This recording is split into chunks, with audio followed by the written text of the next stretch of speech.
aluminum ladders, and let's see, yeah, that was with the department for quite a few years after that. This shows 1948. It shows the two, including I think they called that the Bull, the big FWD. First men went on to duty on April 1st, 1948. Living quarters and up the stairs on the second floor at City Hall. They had a new four-wheel drive pumper. It was another 750-gallon pumper. Besides that, a hose wagon, a utility truck, and 75-foot aerial ladder truck, 75-foot. The roster, I'll mention the names, was Verlin Zegon, Howard Metz, Harold Sloan, Elmer Schreiber, Donald Reiner, Ken Munt, Clarence Yeager, Marvin Madowitz, Norm Eckes, Jim Runrow, Marshall Elf, Fritz Bram, Bernie Murphy, Neil Anderson, Jim Lemieux, and Emil Arndt. Several of those people stayed on the department as a career. In 1949, the department prided themselves in renovating an old aerial ladder truck which had been purchased from the La Crosse Fire Department for $300. The truck was driven to Marshall under its own power rather than being shipped by rail, and included hard rubber tires. That's the top picture. After extensive renovation, the unit was equipped with a new GMC tractor on the front, pneumatic tires all around, and plans called for this to be used at about 90% of the fires in Marshfield. There was an outcry from rural areas to have some type of machinery available for rural fires because their losses, it was a lot of times hopeless if you lived in the country to have a fire. So at some point in time, they organized a rural fire department, and in conjunction with the city, eventually ended up housing their main unit and eventually a tanker tender in the Marshfield Fire Station, and it would be manned by a full-time firefighter. Would go out and be supplemented with volunteer people from the townships.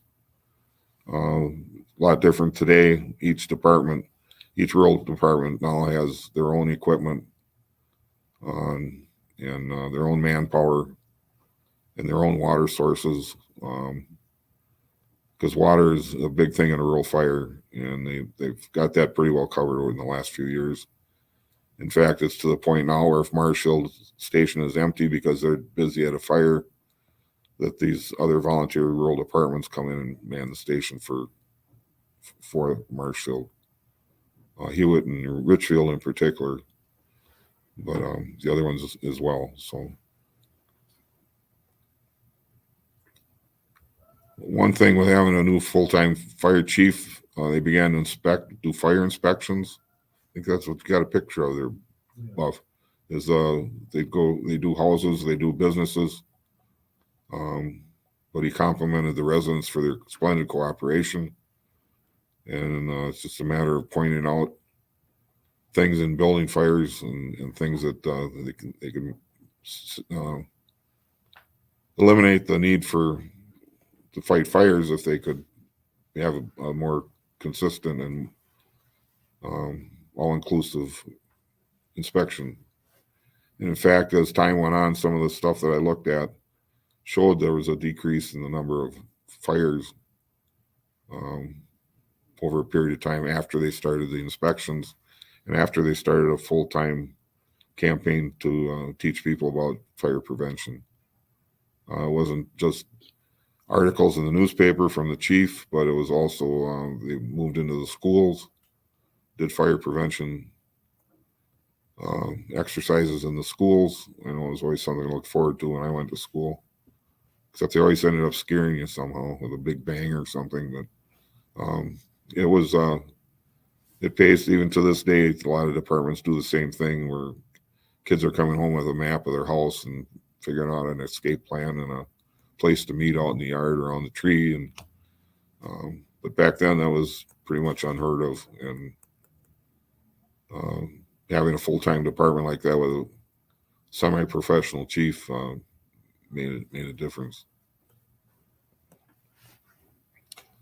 In 1949, Porter resigned to move himself to a different department, and Dick Horn came from Merrill, and he was sworn in as fire chief. This is the day that he was signing his agreement to work for the city marshal. And Rob Porter, the first full-time chief, is the second one on the left. The new chief is in the foreground.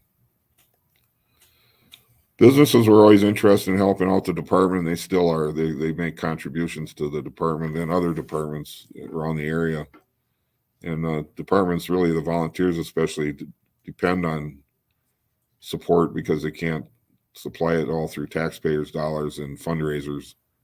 So one of them, who Central Labor Council labor union, was big in Marshfield for several years, most of them coming out of the Rodis plant. But there were also different unions, Felker Brothers and some others, who donated equipment and money to the fire department so that they were well equipped. This one here happens to show some breathing devices. Cyril Marks, a longtime alderman in the city, was president of the Central Labor Union at the time, and these are breathing devices that were used in several cases, I'm sure, on the rescue unit. It was a dramatic night. It's called by the newspaper as a dramatic midnight decision by the Fire and Police Commission, resulting in the appointment of Vernon Zegon as fire chief in April 1953. Zegon was 27 years old and a native of Marshfield. He was to be paid $365 a month. In addition, the new chief was to attend various firefighting institutes and schools designated to increase his knowledge and experience. Similar qualifications of the two applicants for the position made the decision of the commission very difficult. Captain and former acting chief Howard Metz and Zegon joined the department on the same day, April 1st, 1948. Both were given experience working in metropolitan departments, and both were promoted to captain on the same day. Since the retirement of Chief Huron in April 1st, 1952, both had served about 6 months in the capacity of acting chief. Both took the Wisconsin Bureau of Personnel examination for fire chief. Both men tied for top scores in the exam. Following about 2 hours of discussion, Zegon was notified at home to report to the station. And Metz was on duty at the time. He was summoned from the department dormitory in City Hall, a few yards away from the commission meeting and the judges' chambers. And both men heard the decision together, after which Metz offered his hand in congratulations to the new chief. Metz was then appointed assistant chief. I don't mind pointing out that Paul Metz here is Howie Metz's son. 1955, a new pumper showed up again. It was manufactured by Seagrave, built in Columbus, Ohio for $50,500, and replaced the 1922 LaFrance, which was later went to the fire brigade. So that was 1955. The new unit could pump 1,000 gallons per minute. It was powered by a huge V12 engine, 12-valve engine. Minimum requirements for the city this size for insurance purposes was 2,500 gallons per minute. Marshfield was well equipped for a total pumping capacity of 3,000 gallons per minute. So every time they took a step, they took a step forward. Here, a representative from the company is testing the pump with members of the department at Wildwood Park. This is a more modern picture of it, but it's a more colorful picture of it. And if I'm not mistaken, this was sold in 1982 with 16,000 miles on it. But it isn't the miles, it's the hours. It pumped and pumped and pumped with a 12. I'm not sure. I'm not sure if this was maybe the one that LaSalle's bought. but I don't know. Yeah. Yeah. Familiar practice every year was to have the firefighters fix toys, repair toys for the needy kids in the area in cooperation with the Elks Club. Fire engine red was a popular color for many of the toys, which needed to be repainted. And there's a clipping from the newspaper. It says, tonight is the deadline for bringing used toys to the fire station at City Hall, where firemen are refurbishing and repairing the toys for distribution for unprivileged children at Christmas time. There were many pictures of this through the years.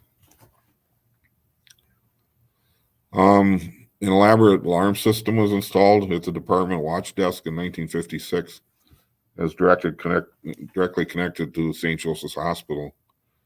The system indicated the location of the fires in the hospital and could be connected to other locations throughout the city as people would sign on to being monitored. This was the second such system installed in the state of Wisconsin. It was leased to the department on a yearly basis. The picture in the top center is the control panel at the hospital. In itself would designate what part of the hospital there was a fire so that people could be directed to it immediately. The picture on the right is Chief Zegon in the white shirt looking over the control panel that was mounted on the call desk at the old City Hall fire station next to where the fire trucks all parked. And of course, workmen making adjustments on the automatic fire alarm system between St. Joseph's and the fire department accidentally set off the alarm at 11 o'clock in the morning, bringing most of the units to the fire station to the scene for false alarm. That still goes on today. 1956, the fire department purchased a new buggy wagon since 1956 for $3,500, less the trade-in of $1,900. It allowed the second seat to be folded forward to enable the vehicle to be used as an ambulance in case of an emergency when private firms could not respond. In 1956, if you needed an ambulance, you called one of the two funeral homes. Right. And that all changed in the 1960s, but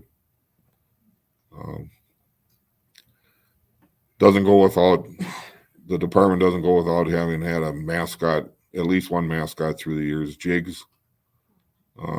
He made his last run in 1957. It's a boxer collie. It was purchased in 1950, and it's said that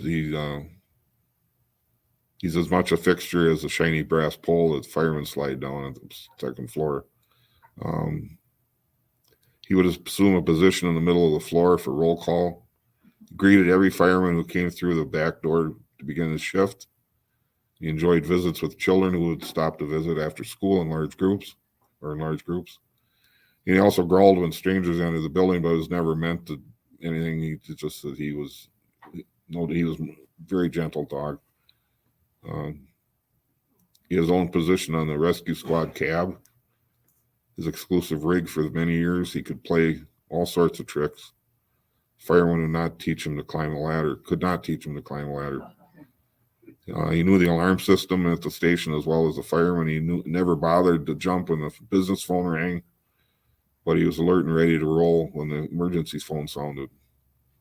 Only once did the dog follow the men to the fire to see what the cause of all the excitement was, only to be sent back in a hurry by a sudden blast of heat and smoke when the door swung open. Since then, he's just content sitting on the rescue unit. In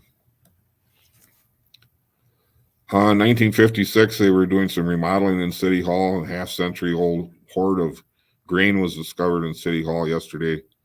It said in the paper, but neither the quantity or the quality are likely to affect the parity program. Workmen cutting holes in the ceiling of the fire station prior to installing new heating equipment found themselves in a rain of grain sprouting from the space between the ceiling and the floor of the judges' chambers upstairs. From 1901 to 1920, the room was now occupied by the court, was used as a hayloft and a granary for the fire department horses, but the quality and even distribution of the oats stowed between the joist indicates that the grain might have been used for installation. The rain of grain yesterday filled 2 gunny sacks, and there's plenty more where that came from. While the fire horse began to fade out by means of motivation or motive power, in 1920, the bobsled fitted with fire equipment and pulled by a team of horses was used for winter emergencies as late as 1927. They didn't have four-wheel drive then. This is just a part of the collection that shows the fire department training behind Old City Hall, behind the fire station in 1959. There's several examples of this. They just had every opportunity they had, they would train. In 1959, the roster included Zegon, Metz, Schreiber, Reiner, Plone, Jaeger, Anderson, Berg, Hansen, Hannum, Schmeling, Colt, Huddle, Spencer, Heinz, Stroman, and Plone. 2 Plones. This is a picture in 1960. The city sent out an information booklet telling the people about the city, and this was the crew at that time in the front part of the garage of the fire station. These are some trucks that were lined up in 1960.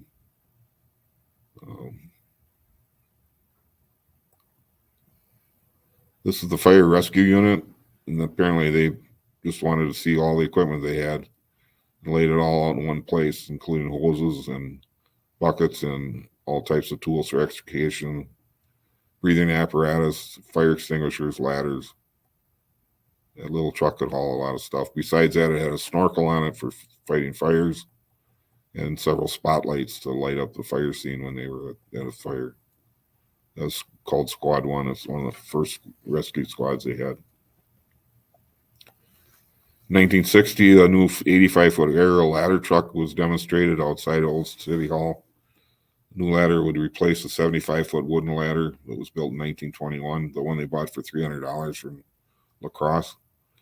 The new unit featured a 4-section aluminum ladder and was built by Pirsch of Kenosha for $30,000. Our last one cost $1 million plus, the last ladder truck. And in 1960, they decided they needed a new station, so plans were made with a 77 by 60-foot apparatus floor, offices for the chief, assistant chief, command personnel, a workshop, a recreation room, dormitory, modern kitchen, classroom, alarm office for receiving emergency calls and dispatching equipment. This was an artist rendering of that before it was built. In 1961, they laid the cornerstone for it. The mayor at the time was I.W. Wendt. And in that copper box, they had several documents for people in the future to go through. Included a list of city officials, pictures of the firemen and equipment, and a recent copy of the Marshfield News Herald. The building was occupied in 1962. And this is a roster in 1962. Again, a lot of the same ones, but Mr. Ardell Klein and Albert Jim Grippentrog and Don Offer and Jim Spencer were all, and Donnie Zager were done, all added in the meantime. Ardell Klein. Marshfield Fire Department assumed the local ambulance service from the 2 funeral homes on April 1st, 1964. The picture shows the ambulance that they purchased from Rem's funeral home. It was eventually painted red and equipped with emergency equipment on it, the lights and the siren. At the time that the department took this over, there was concern for providing ambulance service to people in the county. So the northern half of Wood County, portions of Clark County and Marathon counties would be part of this response area. Wood County at the time went back and forth how much they were going to contribute to this cause. and they ended up giving Marshfield $16,000 a year for the service. They wanted to give Wisconsin Rapids more for some reason, but it was tossed around in county government for quite a while before they came to that figure. Obviously, it helped out, but the fire department had received no ambulance calls up to 11 o'clock on the first morning. Funeral home directors have indicated that the department can expect between 600 and 800 calls a year. We just had a year where we had over 4,100 calls in the department for EMS. The department purchased an ambulance in 1964. The new ambulance arrived. It was built by Superior Coach for $10,545.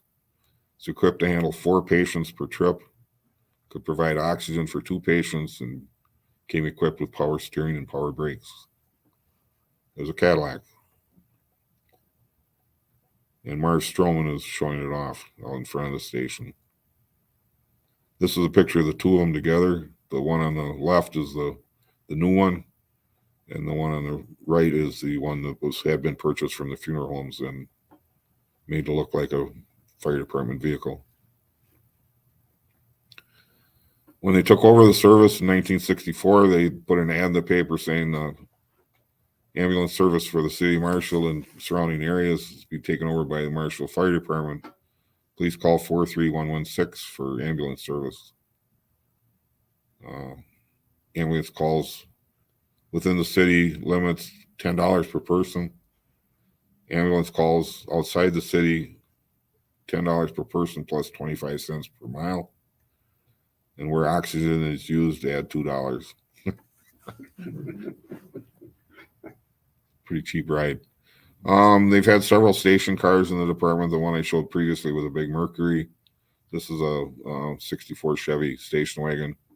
It was also equipped to have the seats arranged that it could be used as an ambulance. One of the seats would fold down in the back. The next rescue squad that they purchased in 1968 replaced the one from 1948. The new one weighed 11 ton and was equipped with emergency generator. And it could also be used as a third ambulance in case they needed to and could carry 4 patients. The 1948 rescue that I showed you before, rescue unit was retired to the airport, Marshfield Airport. I think in the long run, Joe Altman ended up owning that. Former police chief ended up owning that truck. Another ambulance was added in 1970 at the cost of $13,980. It's paid for partly by a federal grant. Your Chief Zigan is showing off an Oldsmobile that could. Now we had 3 ambulances and it could be used to transfer patients, and especially babies and heart patients. They were running out of room in 1970, skipped ahead a few years. Chief Zigan suggested that they build an addition to the present station rather than construct a proposed substation on the west side of the city. This is 1970. The need for additional space was so severe that file cabinets were stored on the apparatus floor. Office space had been converted to sleeping quarters for the ambulance crews, and the units were parked sideways in the station to fit them all in. So when it was done, the addition added enough room for all the ambulances. It had a lot of new features, including lockers, individual lockers for each firefighter, and equipment room for storing turnout gear and helmets and bunker boots. And there's also room for the Police and Fire Commission to have a meeting. So it's probably the most important part. 1971, there were 28 full-time people, 4 pumping units, 1 aerial ladder, 1 rescue squad, 1 station car, and 3 ambulances. And at the time in 1971, another Cadillac was delivered, costing $17,250. And it was provided through a highway safety program. Excuse me. And shown here is Don Sleater, the emergency government director for this Wood County. The new vehicle, and Howard Metz, assistant fire chief. Again, the rural department housed some of their equipment in the station, and it was supplemented with full-time people from the department. 1971, they purchased the 1971 International tanker, and it carries 1,500 gallons of water. Water shortages frequently hampered the efficiency of firemen in the past. Howard Metz, one of the original firefighters, full-time firefighters, was hired in April 1st, 1948, promoted to lieutenant in 1949, promoted to captain in 1950, promoted to deputy chief in 1953. In addition to his other duties, Metz was primarily responsible for the ambulance service since the department had those services since 1964. He was placed on medical leave in 1972 and passed away on November 11th, 1972 at age 50.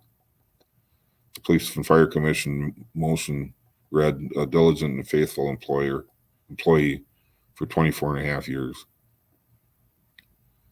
And this is him with how he met with one of the rigs. On June 1973, visitors and city residents gathered at the Armory grounds to witness a display of fire apparatus. The city hosted the 45th annual Wisconsin State Fire Chiefs Convention hosted by a local department. It included gathering at the Armory, equipment demonstrations, a cookout at KC Hall, and a fashion show to entertain the wives of the visiting chiefs. Chief Stegon praised the work of the men in the department for their efforts to make the event successful. And what's interesting with this picture are the two ball diamonds on Oak Street, Oak and 2nd, in the background, in front of the Weinbrenner Shoe Factory. 1975, the city went to a van-type ambulance. It's supposed to be easier to operate and more economical than the units they were already driving. This unit cost $17,000, had a portable inhalator and resuscitator device. I think it was the only van ever used in the department. Any replacements purchased after this one were modular type, which proved to be more to afford more working space on the inside. I may have to correct that as we move on, but the modulars provide much more space for not only transporting but working with patients and for storage of equipment. This is Bill Shallock and Chuck Hennis checking out the new ambulance. This is a modular type ambulance. I only showed this picture to show that the difference between the two. It's Jim Schmidt, and I can't recall who the second person is at an accident scene. A new 1,000-gallon per minute pumper was bought in 1977, and it became the frontline piece of equipment. That cost $50,932. It was mounted on a Ford chassis and was built in Appleton. Diesel engine, automatic transmission, 5-man cab, all features which were new for the city at the time. I think Bob Haight was the other guy in that other picture, Mike. Yeah, it could have been, yeah. The front guy. Yeah. About that time. Chief Bill Zegon, one of the remaining full-time paid firefighters in 1948, retired in 1980. Only the third chief in the 32-year-old full-time department. When he started at the department, he had employed 17 firemen. Staff at the time he retired was 34 full-time, 1 clerical. The department owned 4 pieces of firefighting equipment. When he was hired, the station now houses 13 units. In 1980, when he was retired, including a fleet of 4 ambulances. Zegon noted the change in growth of the city in the years of service. He noted that the city almost doubled in size. The number of calls went from 267 in 1952 to 1,889 in 1979. He admitted he was reluctant to administer the ambulance service in 1964, but the program had changed favorably in the last 16 years, and he changed his mind. He said the biggest change for the department came when they moved from their city hall quarters to the new station in 1962. Jaws of Life. Back then, the city couldn't afford them, so the fire department had a fundraising drive where they raised $5,000 for the Jaws of Life. A powerful rescue tool is designed to help extricate trapped victims of autos and other accidents by utilizing hydraulics. I think anybody that's ever seen it or used it will tell you that it's an amazing tool. 1980, Harold Plone was named acting chief by the Fire and Police Commission as Zegon retired. This marked the second time within a year that Plone was named to that post in 1979. November of 79, he was appointed acting chief when Verlin Zegon was on leave of absence. Plone joined the department in October of 1948, promoted to lieutenant in 1959, promoted to captain in 1969. He'd been the assistant chief since 1972. He retired in 1982. January 4th, 1981, Lieutenant Marvin Stroman died in the line of duty of a heart attack. He collapsed in the basement of the Clinique Lounge at 600 block of South Central Avenue. City Park has since been dedicated in his name on the corner of South Central and West 6th Street. He was a dedicated firefighter EMT since he was hired in 1959. As a member of the Marshfield Fire Department, he was promoted several times, and the last was as a lieutenant.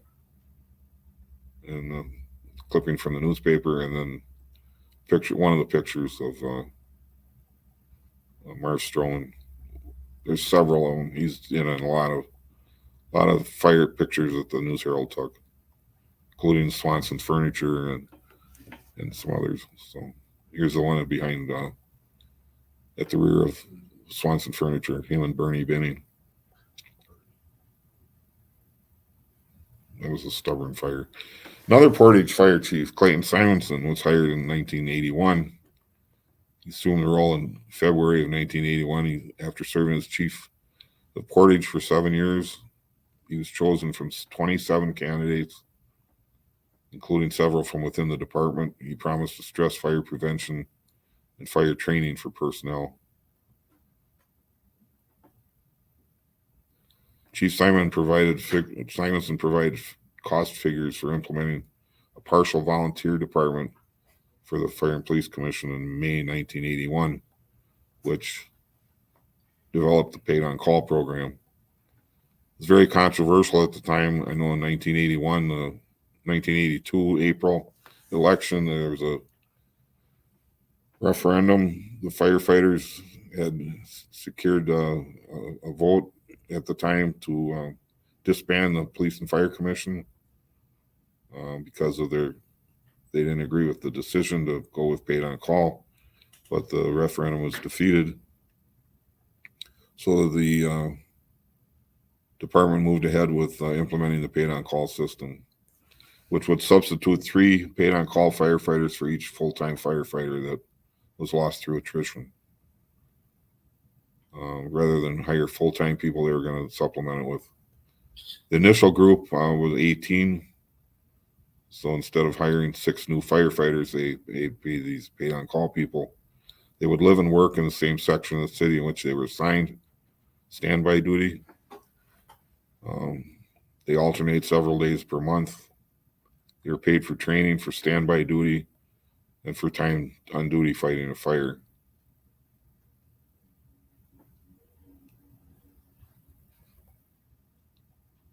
The rural department got one of the first yellow fire trucks in the area. I think Chief Simonson probably had something to do with that. But that was delivered in 1982. I believe this one was built in Bondwell. But as a vehicle cost $79,000 and was purchased jointly by the townships of Lincoln, Cameron, Richfield, Marshfield, and Village of Hewitt, and was housed at the Marshfield station along with a tender or the city of Marshfield also could you also use the unit when they needed it. The tanker truck had been purchased by the rural firemen as well, so that would bring 8,000 gallons of water as first response to a rural fire. So they're slowly starting to work their way up to eventually, like I said, ended up where most townships or most small volunteer departments have at least their own pumper and at least their own tender. And several of them are now getting ladder trucks as well. So we'll go through a couple of years here where there isn't a lot to back it up, but these are the significant changes. Simonson was famous for finding innovative new technological things, and one of them was Nomex coats and bunkers. And of course, he bought new helmets. One mistake he made is he bought a new helmet for each of the 5 police and fire commissioners, which ended up being a joke. A new van type ambulance was put into service. This is where I mentioned before. I think the debate at the time, if I remember correctly, was between a van type or a modular, and I believe they went with one more van type. I'm mistaken because I apologize for that. And they went from a frequency on their radios at 32 point something to a high band communications radio network, which improved communications because of the areas, especially that they had to cover. And today it's still a challenge, even with the new equipment, to get good radio communications and some brick and concrete and steel buildings in the area. They changed over to a 3-platoon work schedule in 1983. Rank of deputy chief was implemented, and the fire department roster consisted of 31 men. The original 6 firefighters, POCs, firefighters came on duty. They were Donald Cupp, Roy Dolans, Jay Albrecht, Leon Zargi, Michael Albee, and Ron Nagel. I believe Dolans went through his entire career with the department, starting as a POC. Another new ambulance was put into service in 1985. A locked box system. Instead of having to carry keys for all the businesses, the boxes are located on the outside of the building that can be opened with one key, and the keys for the facility are available to enter the building. And rural firefighters started carrying pagers. This is the first new yellow one for the city, a 1,250 gallon per minute Schmiel fire engine, fully equipped with nozzles, extinguishers, hand tools, and 6 self-containing breathing apparatus. 10 more PLCs were put on duty in 1986. 1990, Chief Simonson wanted to institute a no smoking in the fire station. The commission had tried to get complete ban on smoking for firefighters even when they're off duty. That didn't fly, but the council stopped this action. So a new positive pressure ventilator. The library will be closing in 20 minutes. All of today's meeting room reservations are now expiring. If you're using one of our meeting rooms, please gather your things and exit the room. Okay. If you have materials you would like to borrow, please check them out now. The library will be closing in 20 minutes. Thank you. A new ventilator fan was added to the department, and we got a good workout on Christmas Day. There was a house fire that day. So Simonson, in July 1991, retired after 10 years of service with Marshfield. He'd been in the fire service for 28 years before coming to Marshfield, including the time before he came to Marshfield. He made significant changes in the fire station for the sake of energy efficiency. He replaced the glass doors with more energy efficient doors. He replaced the windows with more energy efficient windows. And he introduced new firefighting equipment mentioned before. And he'll probably be best known forever as beginning the replacement of red fire engines with yellow fire engines. Upon his retirement, Greg Cleveland was placed in his place. 1991, a road truck 1 was taken out of service. That was the 85-foot aerial. Didn't pass testing, but the town of McMillan bought it anyhow. The old truck was sent to New York State for repairs, but 92 truck one was replaced by a new 105-foot aerial platform from Pierce and Appleton. Purchase price $450,000. Truck one was sold to McMillan for $2,300 in 1993. There was the original female member of the department was Laura Tremaine. She was 31 years old. She had completed her field training in 1995, but in 1996 she moved on for a job in Fort Collins, Colorado. I won't go into the details on this, but in 1994, the mayor at the time was Richard Daniels.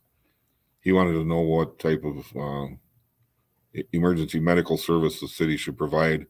There were three options: have a private ambulance or have a city fire department provide EMT intermediate, and have St. Joseph's provide paramedic level, or have the fire department move up to paramedic, and that's what they ended up doing. So the city council paid for $3,500 to start training all the fire and rescue personnel for paramedic level, which was advanced life support. 1994, this department started the memorial service at Stroman Park in honor of Lieutenant Marvin Stroman. Again, he died on January 4th in the line of duty. The memorial service was set up by Deputy Chief Cluck and was held at Stroman Park. The memorial has consistently been taking place every year.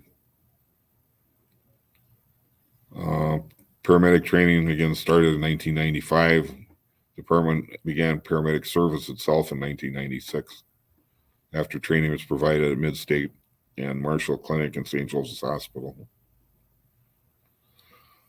April 2006, Greg Cleveland came to Marshfield from the Menasha area.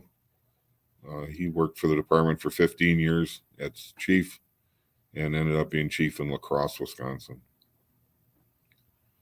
In the meantime, when he retired, or when he left town, Ed Erickson was appointed as acting chief in 2006. He was a 16-year member of the Marshfield Fire and Rescue Department. 2007, Jim Schmidt was promoted to chief. The roster included the names I have shown here. For the interest of time, I won't read those. Schmidt had more than 25 years of service with the Marshfield Fire Department. In 2009, demolition began for the site of the new fire station. The station was located a block east of the previous station. The address is now 514 East 4th Street, and it was anticipated to be completed in 2010. In August of 2010, they started moving the equipment to the new fire station half a block away, and here Jim Schmidt, the Marshfield Fire Chief, and Pete Fletty, the current fire chief, are pushing hose racks of half a block from one building to the other. This is the new home after it was completed and moved into, and it includes a September 11th, the 9/11 memorial. This is a piece of 900-pound piece of World Trade Center steel beam that was permanently on display in the first floor of the station. It's there today. Every year on September 11th, somebody puts flowers onto it. I guarantee if you're anything like I am, you touch that and the hair on your arm stand up. It's awesome. It's something else. 2012, there was some more. This is the roster in 2012.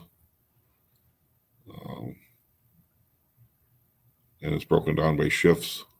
Again, Jim Schmidt was the chief.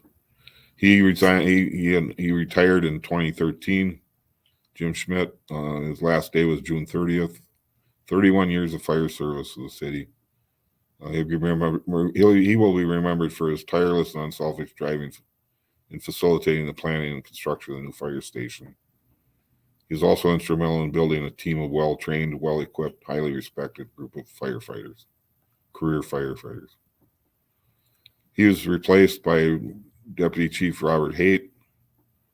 July of 2013, he's promoted to chief. He retired in March of 2017. And he was replaced by Chief Scott Owen. Owen retired in 2017. Owen had a wonderful career with the city, 21 years service to the community.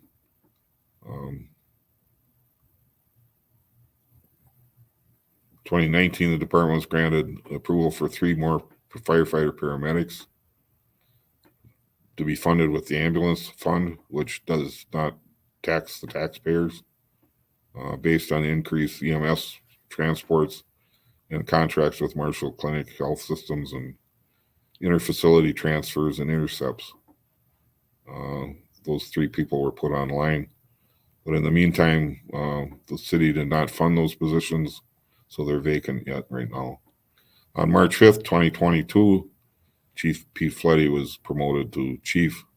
He had worked his way up through the ranks, and I believe he just completed 25 years of service with the department. So I'm just going to go through these. This is a list of the equipment. We just got these this morning at our commission meeting. Obviously, there's got to be better pictures, but it shows you there are 4 major pumper and ladder units, 5 ambulances that are running steady. There were 24 calls in one day not too long ago, ambulance calls. And station vehicles. And I believe that's it. Good job, Mike. Well, like I said, there's another whole presentation. I started putting this together with everything and including some major fires and pictures of all that. That's another whole presentation. So I had to finally just draw the line, and or otherwise we'd be here for another hour. So. Thank you so Yeah. much. Those pictures told quite a history of their own. Oh yeah. They were very great. Yeah. We Thank had a little bit of an audio problem for the first part of it, but yeah, the rest of it was, and the visual was there. Okay. All right. Unfortunately, there was a little bit of It's not the first for time. 15, 20 minutes. So Thank you. And I got Yep. pockets and zippers. So the next spoken history will be April 13th, and it will be the making of a feminist. Eileen Kells will be the speaker, and it'll go through the history of the women's movement in Marshfield. So, Oh, Thank you. all right. Anybody have any questions? Okay. Not all at once.